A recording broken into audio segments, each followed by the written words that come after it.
은혜 받으실 하나님의 말씀 고린도후서 10장 6절에서 11절이 되겠습니다. 고린도후서 10장 6절에서 11절.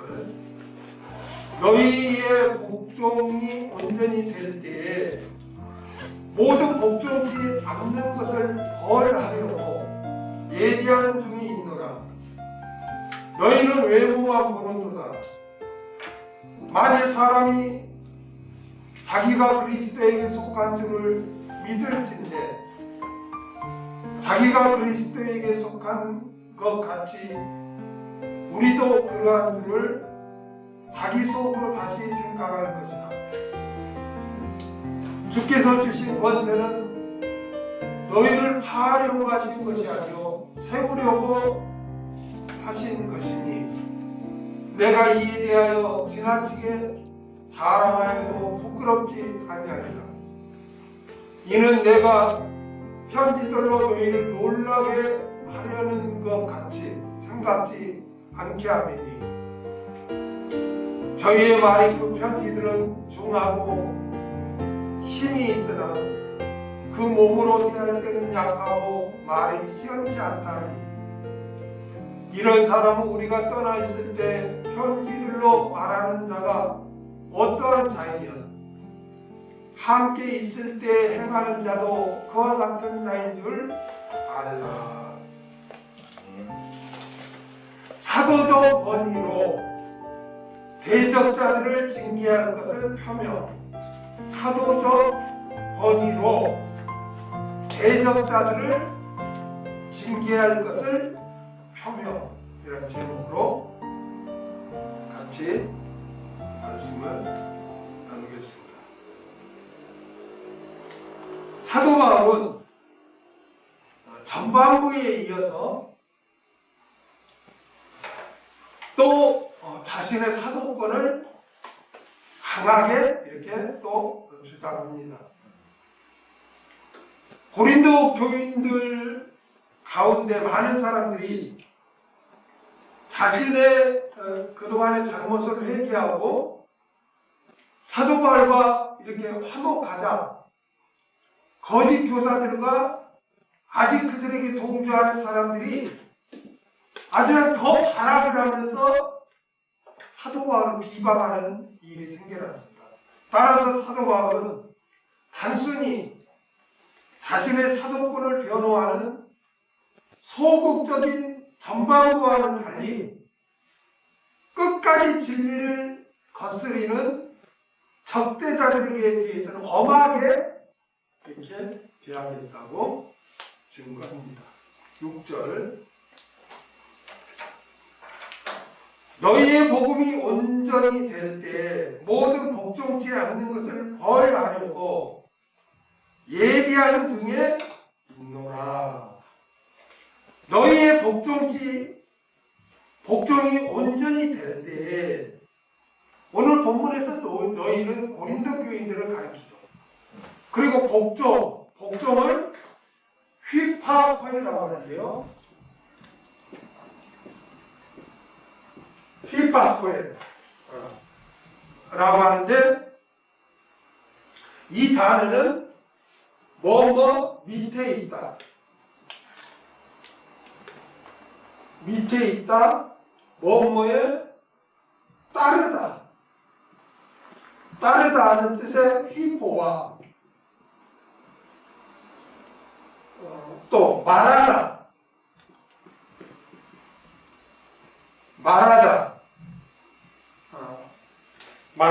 말하다는 뜻의 앞으로 아니 말하다 들은 것 스란 뜻의 앞으로 이 두 단어가 합쳐졌어요. 그러니까 휘파코의 복종이라는 건 뭐냐면 들은 말에 따르는 거. 들은 말에 따르는 것을 복종, 힙합회라고 하는 거예요. 우리 그리스도인들은 어떻게 신앙생활합니까? 어떤 근거 없이 인간의 감정이나 세상 철학이나 인간의 생각으로 인해서 그냥 이렇게 신앙생활합니까? 아니죠. 하나님의 말씀을 우리가 듣고 거기에 따르는 것이죠. 신앙생활이라는 것은. 내 생각과 내 처지에 상관없이 하나님의 말씀을 듣고 거기에 따르는 것이 복종인 거예요. 우리들은 왜 그래야 합니까? 왜 그렇게 말씀하셨습니까? 아니면 내 처지에 내가 어떻게 그렇게 살아요? 라고 어떤 자신의 어떤 생각이나 자신의 어떤 처지를 이렇게 근거로 들어서 하나님의 말씀에 따르지 않는다면 그런 그리스도인이라고 할 수가 없어요. 이유가 없어요. 이유가 없어요. 성경에서는 우리 믿는 자에 대한 호칭이 많아요. 뭐 성도, 그리스도인, 뭐 믿는 자, 뭐 하나님의 자녀, 호칭이 많아요. 거기에 대해서 뭐 공부하려면 뭐 이 자리에서 할 수 없죠. 근데 그 호칭 중에 하나가 종이라는 호칭이 있단 말이에요. 우리는 종이에요. 종. 누구의 종? 그리스도의 종. 그리스도가 우리의 주인이에요. 여러분, 내가 내 주인이 아니에요. 이걸 우리가 오해하면 안 돼요. 우리는 나의 생명까지도 예수님이 하나님 핏값으로 우리를 사셨어요. 그래서 우리는 원래 마귀의 노예였죠. 종이었죠. 지금은 이 노예, 종 이게 없어서 우리가 좀 이해하기가 좀 어려운데 이 당시에는 노예제도라는 게 있어요. 그렇죠? 그러면 노예제도가 있어서 노예를 이렇게 사고 팔 수 있었단 말이에요. 오늘날 우리 시사에 가면 서로를 끌고 가서 돈을 받고 이렇게 서로를 팔듯이 노예도 그랬단 말이에요.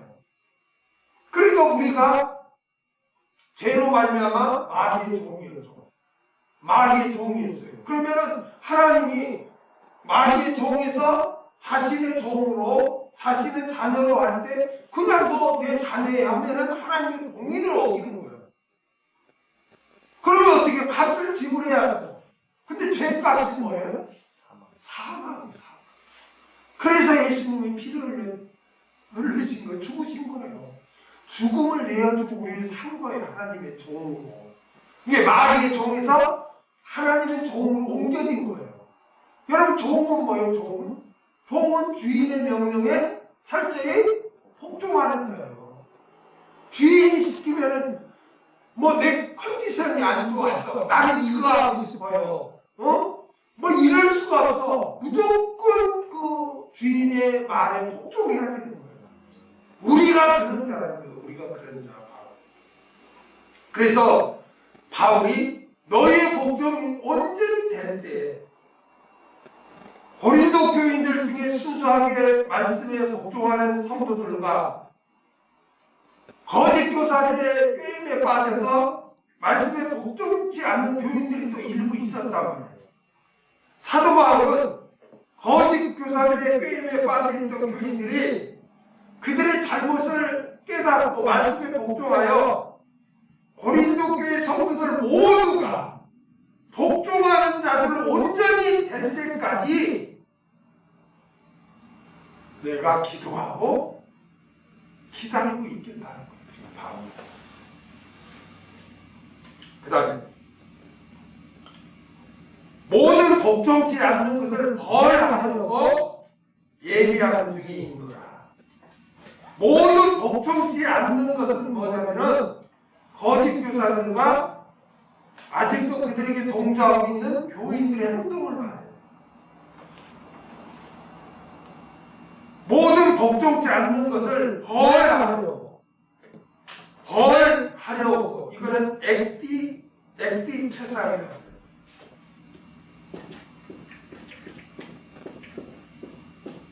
액디케사예요.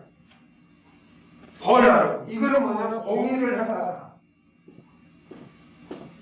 공의를 행하다.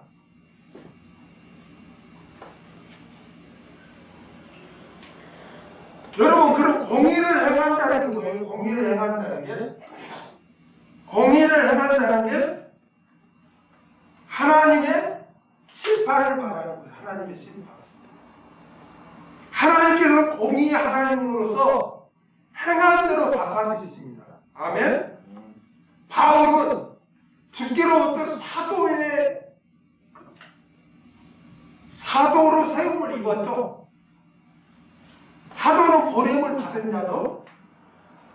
그러므로 사도 바울은 하나님의 권위로 징계할 수 있는 거예요. 그리고 교회에서 출교시킬 수도 있는 거예요. 하나님의 일꾼이니까. 마태복음 16장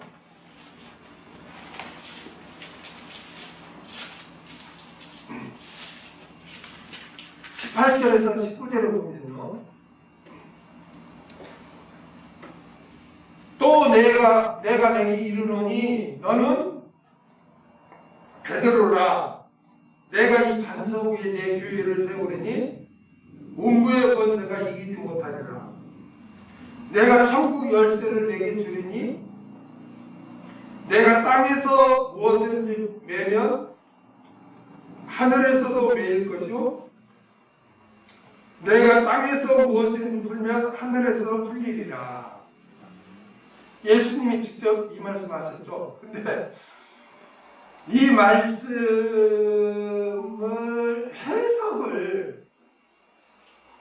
이게 성경은 해석을 잘해야 되는 거예요. 가톨릭에서는 내가 내게 이르노니 너는 베드로라. 내가 이 반석 위에 내 교회를 세우리니 음부의 권세가 이기지 못하리라. 내가 천국 열쇠를 내게 준다. 그랬으니까 베드로를 통해서 교회를 세웠다. 그래서 가톨릭에서는 베드로를 일대 교황이다. 이렇게 교리로 만들었어요. 일대 교황이다. 그래서 그 베드로 교황을 통해서 쭉 이어지는 이게 진짜 하나님의 일꾼이고, 또 그 베드로를 통해서 그 교황으로 이렇게 지배되는 교회가 진짜 하나님의 교회이다. 이게 교황이 이렇게 다 지배하지 않는 교회는 교회가 아니다. 그러니까 캐스터님만 교회다 이렇게 주장해요.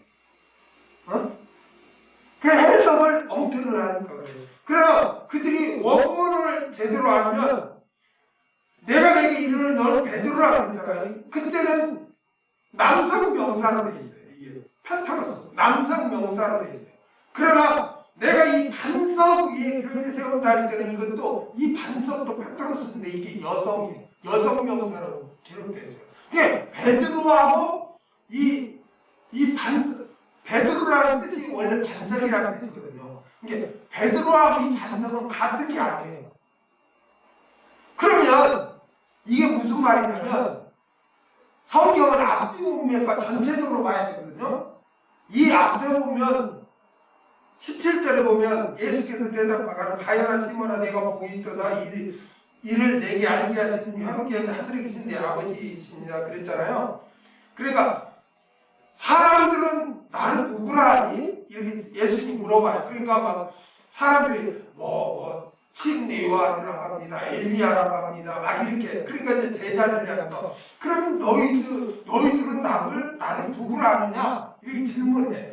그럼 항상 제일 앞장서는 사람이 누구예요? 베드로. 베드로가 뭐라고 하냐면 주는 그리스도시요 살아계신 하나님의 아들입니다. 이렇게 고백을 해요. 그러니까 예수님이 네가 복이 있다. 그런데 네가 이렇게 신앙 고백한 것은 네가 생각해서 한 것이 아니다. 어? 하늘에 계신 내 아버지께서 그렇게 너를 통해서 신앙 고백을 하게 한 거다. 이렇게 해요.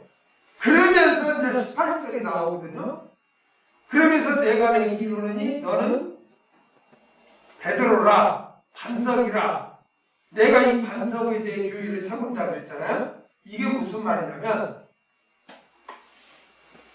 베드로가 한 신앙 고백, 베드로가 한 신앙 고백, 주는 그리스도시요 살아계신 하나님의 아들입니다 라는 이 신앙 고백 위에 교회를 세운다는 거예요. 베드로를 통해서 교회를 세운다는 게 아니고 베드로가 한 신앙 고백. 이해가 되죠?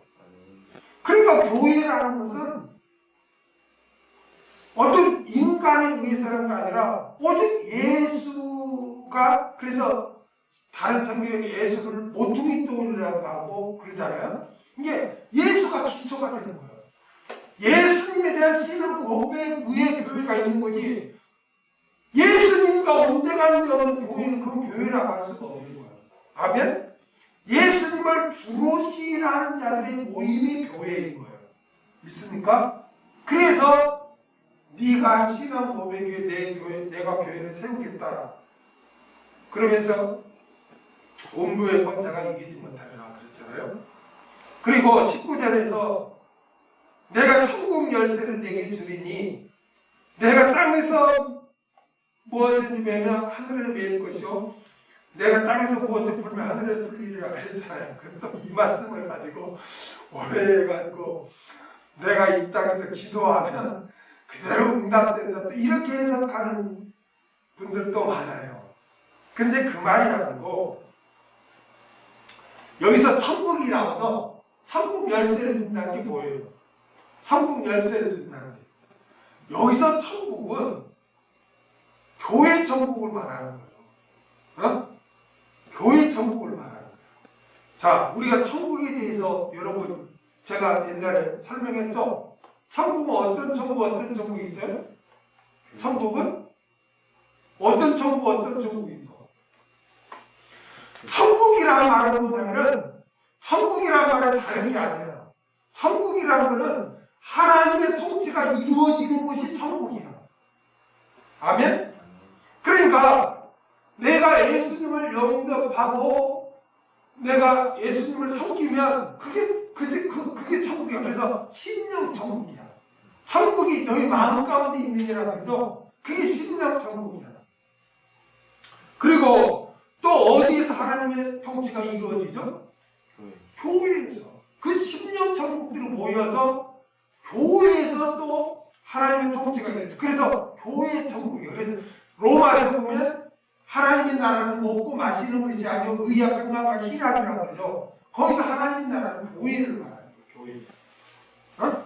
그 교회 천국 다음에 또 뭐가 있어? 교회 천국 다음에 천년왕국이 있겠죠.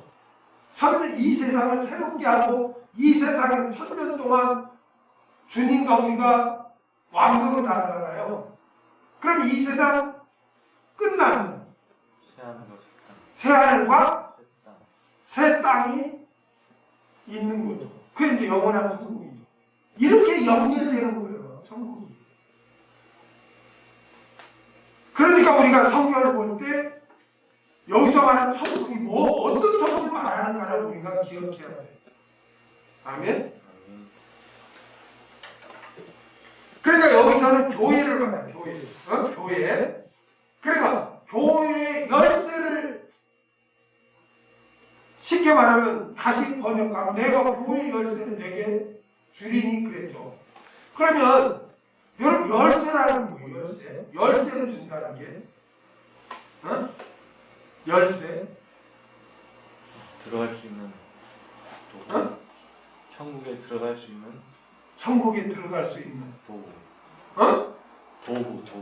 천국에 들어갈 수 있는 방법. 방법?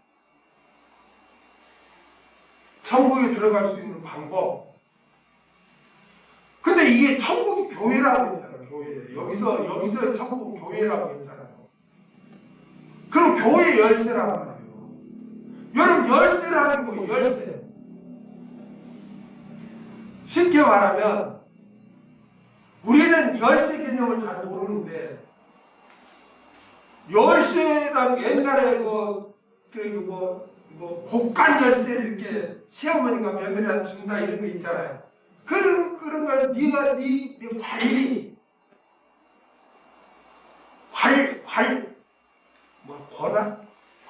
권한 허용. 그러니까 관리할 수 있는 거. 그러니까 통치권 그런 의미란 말이에요. 너에게 천국 열쇠를 준다는 것은 내 교회를 쉽게 말해 감독한다.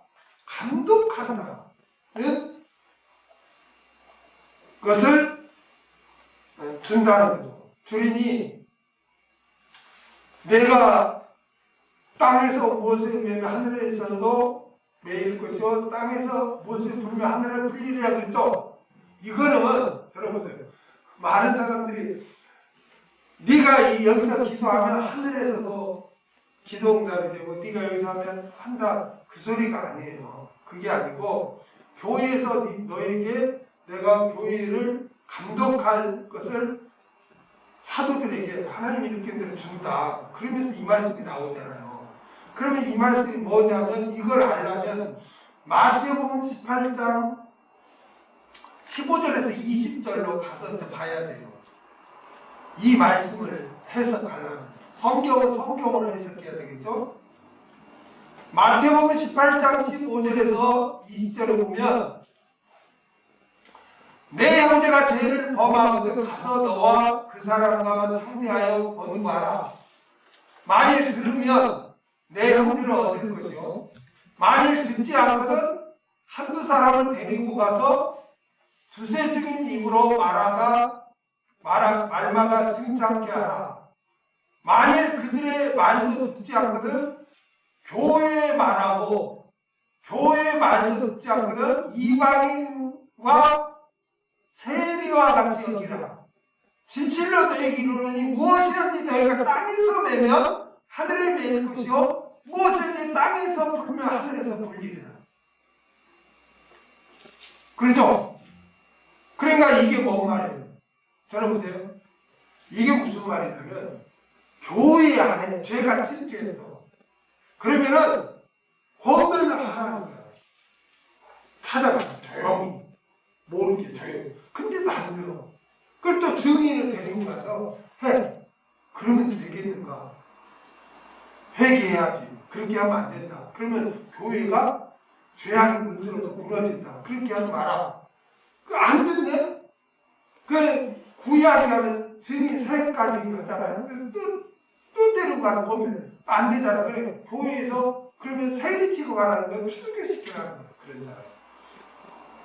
그러면서 너희가 땅에서 면 하늘을 매일 것, 땅에서 물 하늘을 풀리라는 말씀이 나와. 이게 무슨 말이에요? 너희가 교회를 사수하기 위해서 출교시키면 하늘에서도 출교시켜버립니다. 지금 그 말이에요. 어? 그러니까 교회의 지휘권을 지금 말하는 거예요. 그러니까 사도 바울이 여기서 너희의 복종이 온전히 될 때까지 될 때 모두 복종치 않는 것을 벌 알고 예비한 중에 있다고 했잖아요.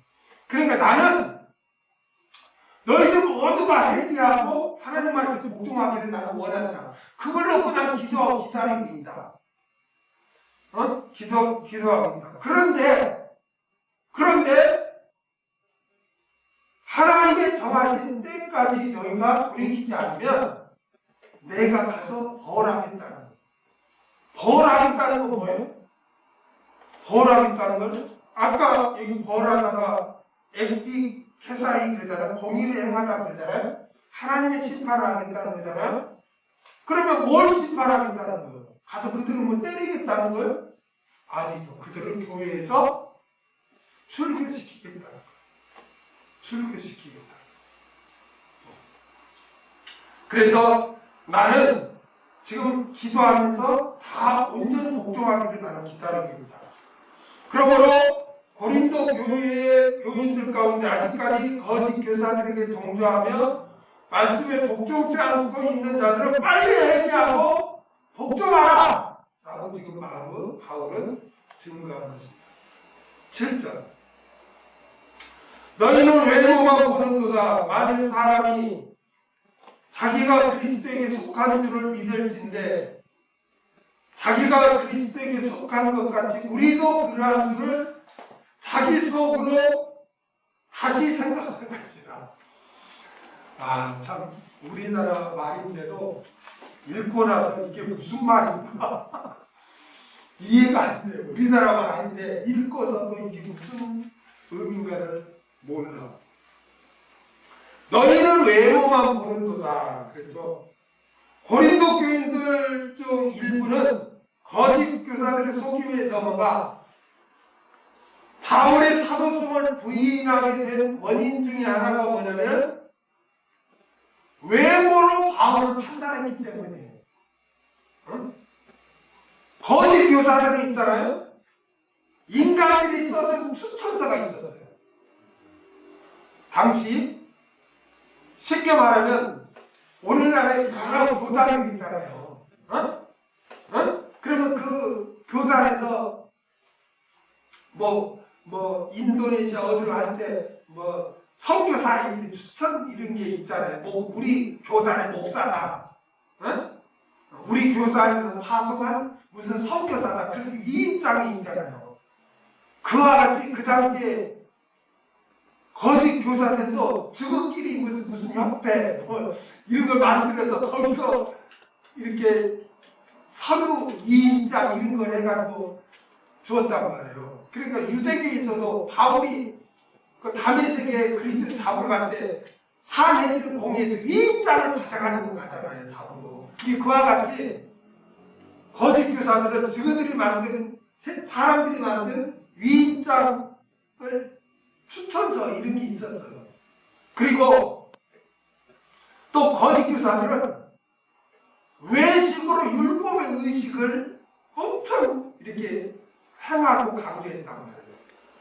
그러니까 사람들이 보기에 더 기도하는 것 같고 어떤 외식 보여주는 식으로 외식으로 하나님 잘 믿는 것 같고 열심히 일하는 것 같고 어떤 외식감의 율법의 의식을 강조했어요. 그들에게 복음이 없으니까 어떤 구약 율법의 근거에서 이렇게 막 보여주는 식으로 행동을 했단 말이에요. 사실 복음에서 하나님의 진리 안에서 기도할 때도 너희가 골방에 가서 기도하라고 했잖아요. 근데 그들은 그냥 하나님 하늘 앞에서 나 이렇게 기도 많이 해 하고 막 보여주기 식으로 하니까 그 고린도 교인 여러분들 이 사람들은 진짜 열심인데 기도도 많이 하고 이 사람들은 참 하나님의 일꾼이야. 그렇게 미혹을 당하지. 이렇게 막 보여주고 자랑하니까. 그리고 또 이들은 언변에 등했어요. 여러분 오늘날에도요 대형교회는요 연설하듯이 굉장히 언변에 등합니다. 언변에 등해요. 어떤 분은요 그냥 원고도 없이요 마이크 끌고 막 이렇게 막 강대상 밑에 막 왔다 갔다 하면서 찬양도 부르면서 막 계속 말을 해요. 나는 그런 걸 보고 이야 대단하다. 진짜 언변이 있는 거예요. 언변이 있는 거예요. 그런데 반면에 사도 바울은 예수 그리스도로부터 직접 사도의 임명을 받았어. 담에색 도상에서 그냥 부활하신 주님으로서 직접 사도, 너는 이방인을 위해 사도라고 임명을 받잖아요. 그러니까 인간의 어떤 위임장에 있는 필요해야 해요. 없어요. 그러니까 그런 게 없어. 그냥 주님부터 직접 사도로 임명받았으니까 그런 것도 없어요. 그리고 바울은 오직 복음만을 증거했단 말이에요. 그러니까 거짓 교사들은 엄연히 응했다고 그러잖아요. 아주 엄연히 응했는데 바울의 말은 어떻게 딱딱한 거야. 그냥 하나님 말씀만 복음만 전하니까 죄를 증거하고 예수님이 구세주가 된다는 거, 이 복음만 증거하니까 얼마나 딱딱해. 오늘날에도 여러분 성경만 하나하나 풀고 하면은 딱딱하잖아. 어려워. 무슨 성경 공부 같다고. 근데 막 감동 섞고 재밌게 하면서 막 유창하게 막 하면은 은혜 받았다고 또 그러잖아. 오늘날 교인들도 똑같았단 말이야. 그 당시에도 거짓 교사들은 엄연히 임했어. 세상 이야기를 막 끌어다가 하면서 사람이 여러분 히틀러 같은 이런 자들이 어떻게 해서 그 똑똑한 독일 사람들을 그렇게 휘어잡았을까요? 선전이에요, 선전. 군중심리를 이용했단 말이에요. 그래서 영화나 이런 연설 이런 걸로 해서 꽉 휘어잡았단 말이에요. 그렇게 무서운 거예요. 응? 그런데 바로 오직 복음만 전했으니 얼마나 답답해. 그리고 또 뒤에 나오면 바울도 안질이 있었어요.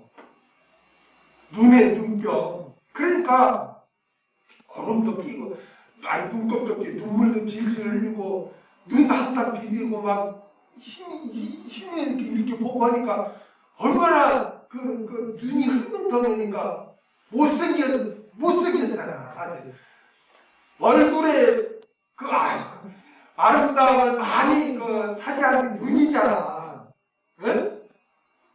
눈, 코, 입 이런 게 차지하잖아. 근데 눈이 안질에 의해서 그렇게 하니까 얼마나 순한 성경 순한이라고 하잖아. 차지하는 그랬단 말이에요. 그러니 그런 외모 말 재밌게 하지 않지. 그냥 딱딱하게 말씀만 증거하지. 무슨 누가 써준 추천서라 네 입장 뭐 없지. 또 생긴 건 또 그냥 미남 같지가 않지.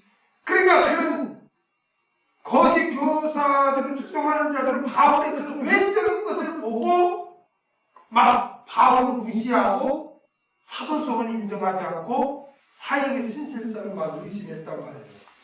이에 사도 바울은 너희는 외모만 보는구나 라고 지금 책망을 해요. 여러분, 우리가 명심해야 될 것은 우리는 절대로 외모로 살아보면 안 돼요. 어떤 사람은 그래요. 자랑하지. 자기는 딱 사람 한 딱 2분만 보면 2분만 딱 이렇게 살아보면 다 안 돼. 이건 사탄적인 거야. 사탄적인 거야. 성경은 절대로 외모로 보지 말라고 했어요. 근데 우리 그리스도인들도 누가 돈이 많거나 무슨 하버드들이 나왔다거나 아니면 아주 그냥 키가 막 1m 80 몇이야 아주 그냥 꼼디나는 거야. 그냥 이렇게 섹시하게 그냥 이렇게 생겼다고요. 그러면은 막 혹한단 말이야. 근데 우리는 절대 그렇게 해서는 안 돼요. 그게 사탄의 전략인 거예요. 그러니까 사탄은 어떻게 해서는 막 운동에서 자기 근육을 보여주려고 하고 여자들 막 미니스커트 입고 어떻게든 자기를 막 나타내려고 하잖아요. 그게 다 사탄의 영향이 사탄이 그렇게 역사하게 하는 거예요. 또 우리나라는 외모 지상주의라고 하죠. 외모지상주의. 응. 우리 몸은 가꾸어야 돼. 응? 몸은 가꾸어야 돼. 왜냐하면 영은 하나님과 교통하는 기관이고 혼은 어떤 생각과 판단과 결정하는 기관이라면 몸은 그 영과 혼을 담고 있는 그릇이란 말이에요. 그러니까 이 그릇이 깨지거나 연약해지면 영혼에도 영향이 가니까 우리가 몸 건강 관리를 해야지만 외모 지상주의로 가면 안 돼, 믿는 자가. 아멘? 그런데 그렇게 우리도 쉽게 딱 사람을 보고 외모로 이렇게 판단을 해버린단 말이에요. 이걸 조심해야 돼요. 하나님은 이걸 굉장히 우리가 영향을 받기 때문에 여기에 강조를 해서 보면은 신명기 16장 19절 한번 볼까요?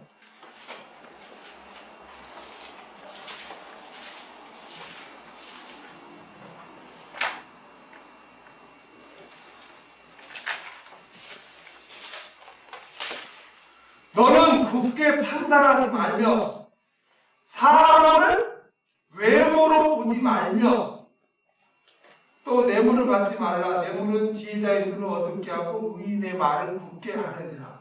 여기 보면 외모로 보지 말라 그랬죠? 외모로 우리가 사람을 봐서는 안 돼요. 절대로. 사무엘상 16장 7절 16장 7절 여호와께서 사무엘에게 이르시되 그 용모와 신장을 보지 말라.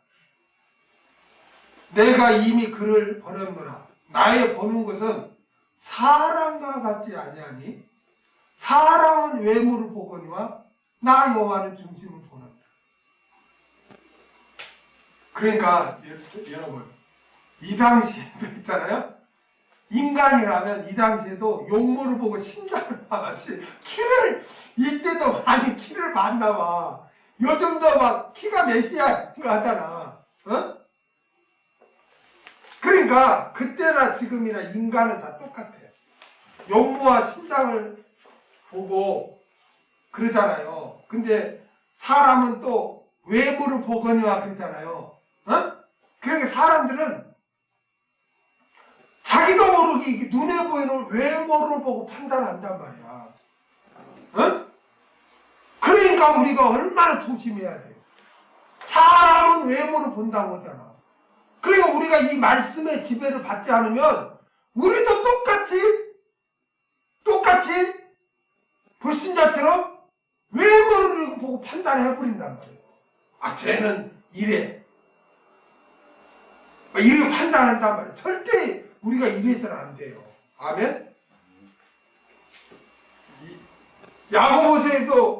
야고보서에 뭐라고 그랬어요? 외모로 보면 심판받는다 그랬죠? 어? 야고보서 2장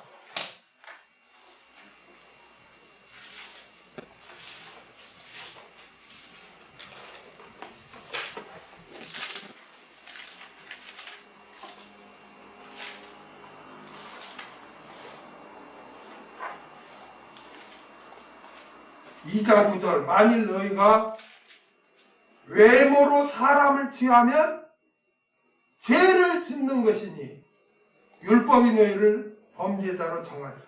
여러분 우리가 사람을 외모로 보고 판단하면 그건 죄 짓는 거예요. 여러분. 어? 죄 짓는 거예요. 그러니까 바울이 그래. 너희는 외모만 보는 도다 이렇게 한 거예요. 그렇게 하지 말라는 거고. 그 다음에 만일 사람이 자기가 그리스도에게 속한 줄 믿을진데 자기가 그리스도에게 속한 것 같이 우리도 그러한 줄을 자기 속으로 다시 생각할 것이라. 아이고 우리나라 말인데도 읽어놓고도 무슨 말인지 헷갈려. 이게 무슨 말이냐면 사도 바울은 자신의 외모만 보고 그리스도에게 속한 자, 즉 하나님의 일꾼이 아니라고 단정하는 자들을 향해 그들의 생각이 모순되고 잘못되었음을 지금 지적한 거예요. 그들은 보세요. 그들은 여기서 그들은 누구냐면 거짓 교사들과 거기에 동조하는 사람들이거든요. 그들은 자신들이 그리스도에게 속해 있다고 믿기에 자신들은 하나님의 일꾼이다, 이렇게 주장을 해요. 주장을 합니다. 그렇다면 바울도 자신이 그리스도에 속해 있다고 믿고 있기 때문에 하나님의 일꾼이라고 해야 한다는 거예요. 그런데 그들은 자신들은 하나님을 믿고 있기 때문에 자신들은 하나님의 일꾼이고 바울은 하나님의 일꾼이 아니라고 하니까 이건 논리가 맞지 않다는 거예요. 지금 이해가 돼요? 응?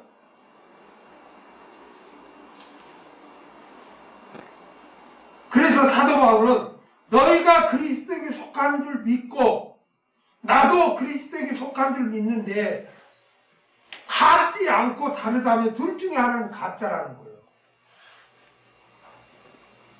그런데 우리는 오직 복음만을 전하는 하나님의 일꾼에게 너희가 가짜이다, 그리스도에게 속한 자가 아니다. 그러므로 진정 자신이 그리스도에게 속했는지를 자기 속으로 다시 생각해 보라고 지금 말하고 있는 거예요. 자, 들어보세요. 이게 우리나라 개혁성경은 아주 애매하게 무슨 말인지 번역을 못했는데 이 소리요. 다시 정리하면 이거예요. 거짓 교사들과 그의 다른 동료들이 우리는 하나님을 믿기 때문에 우리는 하나님께 속했다, 응? 꼭 하는데 바울 나도 하나님을 믿는다고 한다. 그러면 너희 방식대로 나도 하나님께 속한 거 아니냐? 어? 자기가 하나님을 믿기 때문에 나는 하나님께 속겠다고 그렇게 한다면, 그래서 너희들이 그렇게 말한다면 나도 하나님을 믿으니까 나도 하나님께 속한 자가 아니냐? 근데 너희들만 하나님께 속했고 나는 하나님께 속했지 않았다니까 그 논리가 맞지 않냐? 어? 그러니까 너희가 다시 한번 생각해봐라. 어? 너희들도 하나님을 믿는다고 나도 하나님을 믿는다고 하면은 같이 하나님께 속해야 되는데 너희들은 너희들은 하나님께 속겠다고 나 하나님께 속겠다고 하면 너희와 나 다르면 둘 중 하나는 잘못된 것이다. 어? 그런데 나는 복음만을 증거하니까 나는 하나님께 속했고 너희는 가짜다. 지금 바울이 그 말씀을 하는 거예요. 그러니까 번역을 이렇게 하니까 헷갈리죠. 들어보세요. 오늘날에도 마찬가지예요. 옛날에도 그랬지만 오늘날에도 여러분 우리들은 하나님께 속했다. 우리는 하나님께 속했다고 믿고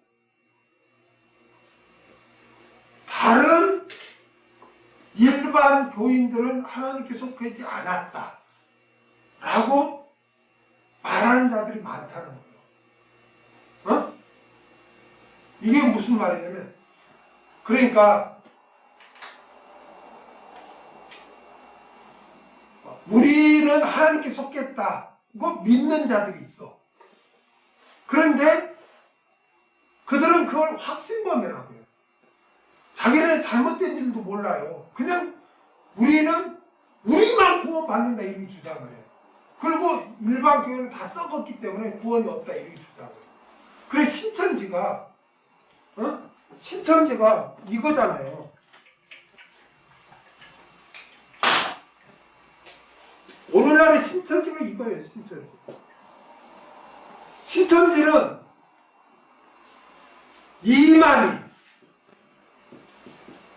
이만희가 참 목자다 이거야.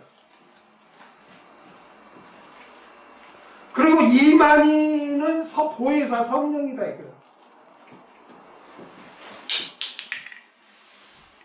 그러니까 참 목자의 양육을 받지 않고 인도를 받지 않는 것들은 구원을 못 받는 거야. 참 목자에 속해야 된다. 그래서 자신들만 구원을 받는다 하면서 14만 4천은 자신들의 숫자다 이거야. 이게 성경 해석이 이렇게 엉터리야. 그러니까 참 목자는 이만희밖에 없다 이거야. 어? 이만희밖에 없다 이거야. 그런데 참 목자 인도 안 받는 일반 교인들은 다 거짓 목자에게 인도받는 일반 교인들은 구원이 없고, 오직 참 목자에만, 참 목자 이만희의 인도를 받는 우리만 하나님께 속했고 우리만 구원받는다. 그래서 우리의 총 숫자가 14만 4천이다. 근데 신천지가 14만 4천이 넘었죠. 그러니까 또 바꾸어. 뭐냐? 우리 속에 있지만 진짜 또 여기서 14만 4천을 가려야 된다. 이렇게. 그러니까 어떻게? 지그 안에서도 14만 4천에 들기 위해서 엄청 노력해야 되겠지. 그런 식으로 막 이용이 오는 거야. 오늘날 정말 많아요. 요즘 여러분,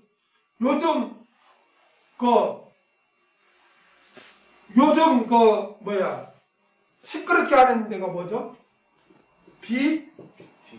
BTJ 열방 센터라는 데가. BTJ가 뭐냐면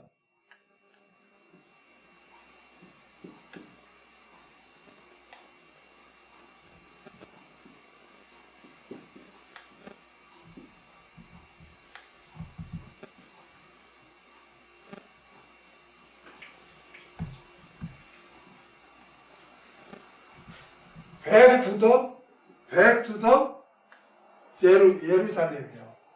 어? 그러니까 뭐예요? 예루살렘으로 돌아가자는 거야. 어? 모든 열방은 예루살렘으로 돌아가야 된다. 이게 무슨 말이에요? 말세에는 예루살렘이 회복돼야, 말세니까 우리는 다 예루살렘으로 돌아가야 된다. 이게 극단적인 사대주의, 이게. 극단적 사대주의. 이게. 그러니까, 얼마나 이들이 열심인지 몰라요. 완전 다 썩었지. 그들이 말하는 것, 저것들 다 썩었어. 그러지만, 그런 썩은 목회자, 썩은 교회들도 있지만, 숨겨진 교회 목회자들도 있거든. 근데 자기에게 속하지 않는 사람들은 하나님께 속하지 않았다. 그래서 구원 못 받는다. 자기네만 구원 받는다. 이렇게 주장을 해요. 그러면서 자기네 교리를 내세우거나 자기네 교주를 내세우거나 아니면 공포를 조장해서 종말론을 내세우는 거야. 야, 종말이 다가왔는데 야, 집 팔아가지고 와. 정말 다 됐는데 뭔 쓸데 있어? 뭐 학교를 왜 가? 그렇게 해서 막 재산을 착복하고 오직 학교도 안 가고 교회에 지금의 집단에 소속해서 막 종처럼 부려놓는 거야. 그게 이단들의 특징이야. 바울도 이 당시에 지금 바울이 그 이야기 하는 거야. 거짓 교사들과 거기에 미혹된 자들이 우리는 그리스도에 속한 줄 믿는다. 그렇게 확신하고 있었단 말이야. 그렇다면 바울이 그걸 인용해서 그래, 너희가 그리스도에 속했다고 믿음으로 너희가 그렇게 한다면 나도 그리스도에 속했다고 믿는다. 그럼 나도 그리스도에 속한 거 아니냐? 그런데 왜 너희만 속했고 나는 아니다라고 하냐? 그럼 둘 중에 잘못된 거 아니냐? 그러니까 너희가 다시 한번 생각해봐라. 바울이 그렇게 한 거예요. 이해가 되죠? 참 이렇게 성경이 어려워요. 이 한 절 설명하는데 이렇게 시간이 많이 갔네. 그 다음에 8절. 주께서 주신 권세는 너희를 파하려고 하신 것이 아니요 세우려고 하신 것이니 내가 이에 대하여 지나치게 자랑하여도 부끄럽지 아니하노라. 주께서 주신 권세는, 거짓 교사들은 바울의 외모만 보고 그가 그리스도에 속한 일꾼이 아니라고 주장했는데 사도 바울 자신에게는 주께서 주신 권세가 있다고 지금 말했습니다. 여기에서 주께서 주신 권세는 바울의 사도적 권위를 말합니다. 바울은 예수님께서 공생의 사역을 하실 때 사도로 임명된 것은 아니지만 부활하신 그리스도로 말미암아 부르심을 입었고 계시를 받고 사도로 세움을 받았기 때문에 사도의 권위를 부여받은 거예요. 그래서 주께서 주신 권세는 이렇게 말한 거예요. 자신은 직접 주님께로부터 이 권세를 받았다는 거죠. 그리고 너희를 파하려고 한 것이 아니요 세우려고 하신 것입니다. 그리스도께서 바울을 사도로 부르시고 권세를 주신 목적은 너희 즉 교회와 성도들을 파하려고 한 것이 아니요 세우려고 하신 것이라는 거예요. 여러분, 그리스도의 일꾼이 아닌 거짓 교사들은 어떻게 했어요? 고린도 교회에 분란을 일으키고 성도들과 사도 바울 하나님의 일꾼 사이를 이간질시키고 교회를 지금 막 무너뜨리는 거잖아요. 그런데 바울은 나는 주께로부터 사도로 임명받은 나는 너희를 파하려고 한 것이 아니라 세우려고 하는 것이다 라고 증거한 거예요. 여러분, 우리 진정한 그리스도인은 항상 세우는 자예요. 아멘? 세우는 자예요. 골로새서 1장 28절을 보겠습니다.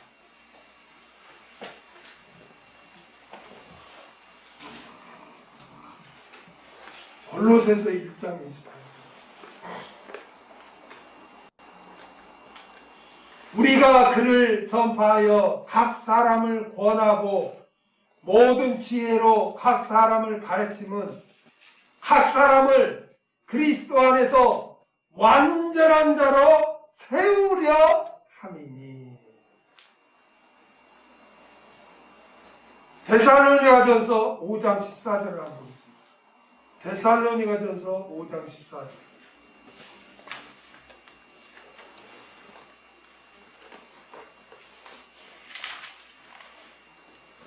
또 형제들아 너희를 권면하노니 규모 없는 자들을 권계하며 마음이 약한 자들을 안위하고 힘이 없는 자들을 붙들어주며 모든 사람을 대하여 오래 참아라. 할렐루야. 여러분 어디를 가든지 누구를 만나든지 항상 세워주는 역할을 하시기 바랍니다. 항상 여러분은 겸손히 낮아져서 종처럼 섬기는, 그래서 상대방을 세워주는 그런 그리스도인이 되어야지. 시기하고 질투하고 내 마음에 안 든다고 화를 내고 불평을 하고 비방을 하는 것은 그건 세우는 게 아니라 무너뜨리는 거예요. 우리 그리스도인은 교회를 무너뜨리거나 형제를 무너뜨리거나 가족을 무너뜨리거나 나와 관계된 사람을 무너뜨리는 자가 아니라 우리는 세워주는 거예요. 세워주는 거예요. 아멘? 그래서 바울은 나는 너희를 파하려고 한 것이라, 무너뜨리려고 한 것이 아니라 세우려고 나는 사역을 했다 라고 증거합니다. 이에 대하여 지나치게 자랑하여도 부끄럽지 아니하리라. 바울은 주께로부터 사도직 권위를 받고 교회와 성도를 세우는 사역에 대해 자랑하여도 부끄럽지 않다고 했습니다. 바울의 자랑이 거짓 교사들이 내세우는 것과 같이 거짓이거나 과장된 것이 아니며 또 자신을 높이기 위한 것도 아니고 주께 받은 사명을 감당하는 것이기에 부끄럽지 않다는 것입니다.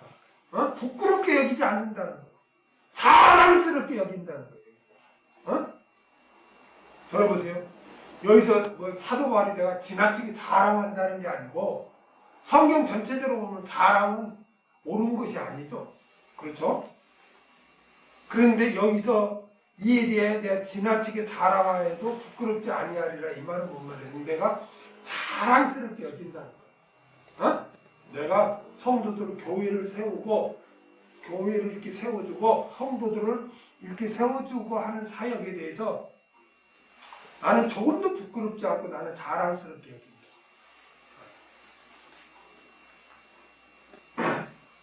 9절 이는 내가 편지들로 너희를 놀라게 하려는 것 같이 생각지 않게 함이니 바울을 대적하는 거짓 교사들은 바울이 면전에서는 말도 제대로 못하면서 떨어져서 서신을 기록할 때는 강하게 해서 교인들을 놀라게 한다고 비방했습니다.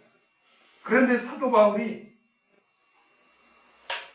앞에서 자신은 주께로부터 사도직과 사도의 권위를 받았다고 함으로 그들이 또 바울은 멀리 떨어져서 강하게 자신의 권위를 주장하며 협박한다고 주장할까봐 내가 편지로 고린도 교회 성도들을 위협한다고 오해하지 않기를 바란다고 지금 말하고 있습니다. 바울은 자신에게 사도로서의 권위가 있으나 편지를 보내 위협하는 그런 방식으로 그 권위를 행사하는 자가 아니라 교회와 성도들을 세우는데 사도적 권위를 사용한다고 함으로써 거짓 교사들이 또다시 비방하지 못하도록 그렇게 한 것입니다. 그러니까 8절에서 내가 사도적 권위를 받았다고 바울이 했잖아요. 그러니까 또 거짓 교사들이 바울은 지가 하나님으로부터 사도적 권위를 받았다고 하면서 편지를 쓸 때 아주 막 강하게 무섭게 그렇게 해 그런 소리 할까봐 바울은 내가 사도적 권위를 받았지만 내가 편지들로 너희를 놀라게 하려는 것 같이 그렇게 하지 않는다. 그럼 오해하지 말아라. 또 지금 증거했습니다. 10절 저희 말이 그 편지들은 중하고 힘이 있으나 그 몸으로 대할 때는 약하고 말이 시원치 않다 하니 사도 바울은 고린도 교회에 침투한 거짓 교사들이 사도 바울을 비방하는 것을 여기서 직접 인용을 했어요. 그들이 한 비방이 뭐냐? 다름 아니라 떨어져 있으면서 보내는 편지는 중하고 힘이 있으나 직접 대면하면 약하고 말이 시원치 않다는 것이었어요. 여기에서 중하고 힘이 있으나는 담대하고 강하나 그런 말이고 그러나 직접 만나면 약하다는 거예요. 여기서 약하다는 말은 우유부단하다는 거예요. 여러분 사도 바울은 하나님의 말씀을 증거할 때는 강하고 담대하게 했지만 이렇게 성도들과 만나 교제할 때는 어떻게 한다고 그랬어요? 온유와 관용으로 한다고 그랬죠. 온유와 관용으로 이렇게 되어 있는데 그들은 그 온유와 관용 이렇게 부드럽고 용납하고 이해하고 이렇게 대해주는 바울의 그 사역을 약하다, 우유부단하다 라고 그렇게 막 비방을 했던 거예요. 사도 바울은 하나님의 말씀을 전할 때는 강하고 담대했으나 사람들과 교제할 때는 사람들 위에 군림하지 않았으며 오히려 섬기는 자세로 겸허하게 사역을 했는데 거짓 교사들은 바울의 그러한 사역을 이중적이다, 우유부단하다고 그렇게 비난했던 것입니다. 우리는 여러분 사람을 대할 때 온유와 관용으로 대해야 됩니다. 우리가 잊지 말아야 할 것은 인간은 누구나 죄성을 가지고 있어요. 죄성을 가지고 있기 때문에 실수하고 죄를 범할 수 있어요. 그러므로 어떤 완벽한 기준을 삼고 너는 왜 그래? 어? 그렇게 비방해서는 안 된다는 거예요. 엄마가 돼가지고 그럴 수 있어? 아빠가 돼가지고 그럴 수 있어? 목사가 돼가지고 그럴 수 있어? 그럴 수 있어. 그럴 수 있어. 왜? 인간의 재성이 있기 때문에. 완벽한 사람은 없어.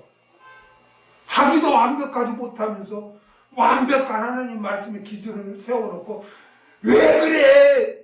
왜 이렇게 못 살아? 이렇게 하지 말라는 거야. 온유와 간용으로 대해야 돼. 아멘? 그래서 실수하고 연약하고 죄를 범하고 그러면 긍휼히 여기고 용납해주고 그를 위해 기도해주고 기도해주고 다시 돌아올 수 있도록 다시 일어설 수 있도록 붙들어줘야 돼.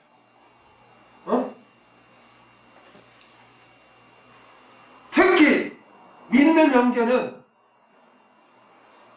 그가 세상적인 것으로 부족한 것이 있다 해도 그는 하나님의 성전이요. 하나님께서 함께 하신다는 것을 명심해야 돼.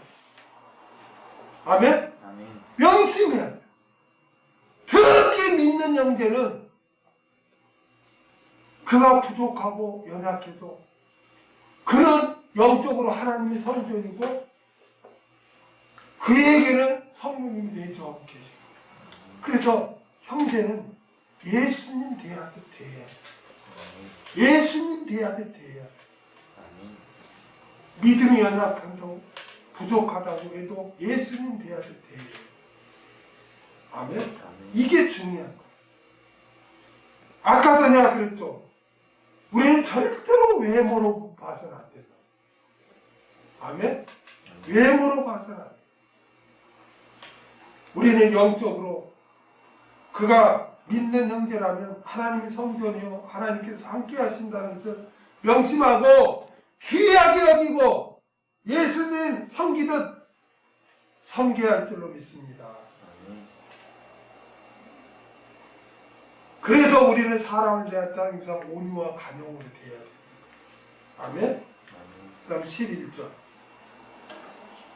이런 사람은 우리가 떠나 있을 때 편지들로 말하는 자가 어떠한 자이면 함께 있을 때 행하는 자도 그와 같은 자인 줄 알라.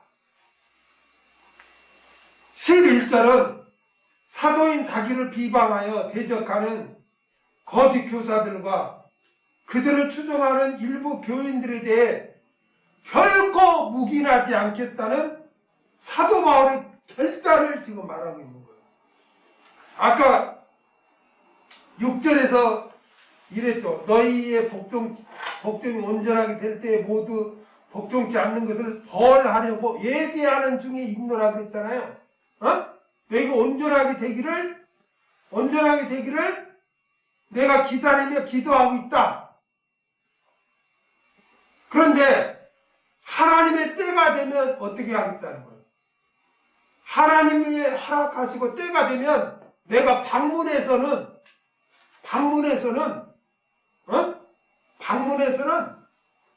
편지에서 내가 강하게 한 것처럼 내가 방문해서는 강하게 하겠다는 거예요. 오늘 본문에서 11절의 본문에서 이런 사람은 그랬죠. 이런 사람은 이건 누구를 가리키냐면 바울을 비방하며 대적하는 거짓 교사들과 그들을 추종하는 일부 교인들을 가리켜요. 이런 사람은 아직 바울을 비방하는 자들은 그들은 알아야 할 것이 있다는 거예요. 그것은 뭐냐? 떠나서 편지로 말할 때 어떤 자라면, 즉 강한 자라면 함께 있을 때도 그와 같은 자인 줄 알라는 거예요. 다시 말하면 강한 자인 줄 알라는 거예요. 여러분, 원래 사도 바울이 있잖아요. 편지를 쓸 때, 떨어져서 편지를 쓸 때 강하고 담대하게 했다고 그러죠. 그럼 만나서는 어떻게 했다고 그래?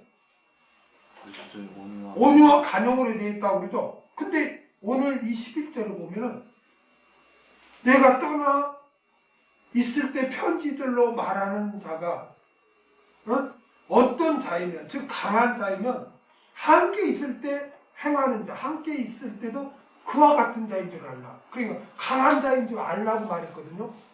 그러면은 떨어지실 때는 편지를 쓸 때 강하게 하고 만났을 때 온유와 간용으로 한다고 해놓고 또 이게 무슨 소리야?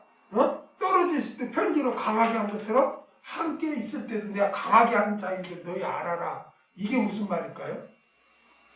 응? 대상이 다르죠. 대상이 다르죠.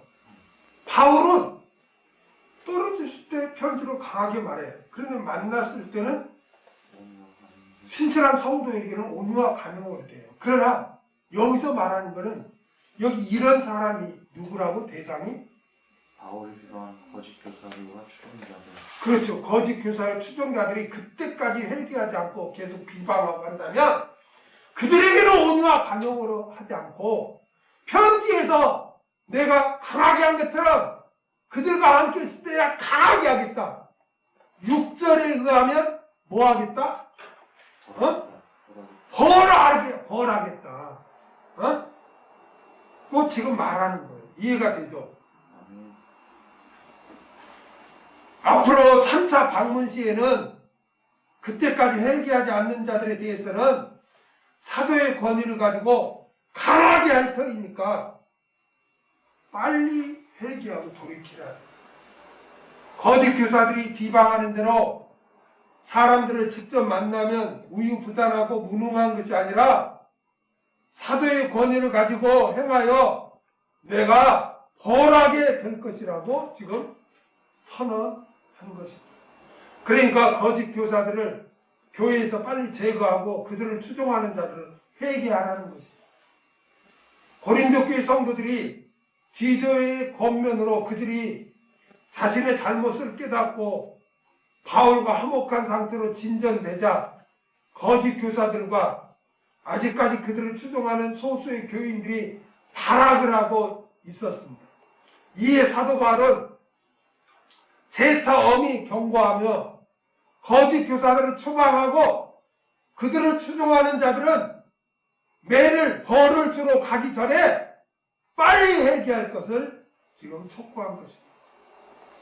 여러분, 우리 하나님은 오래 참는다고 그랬죠.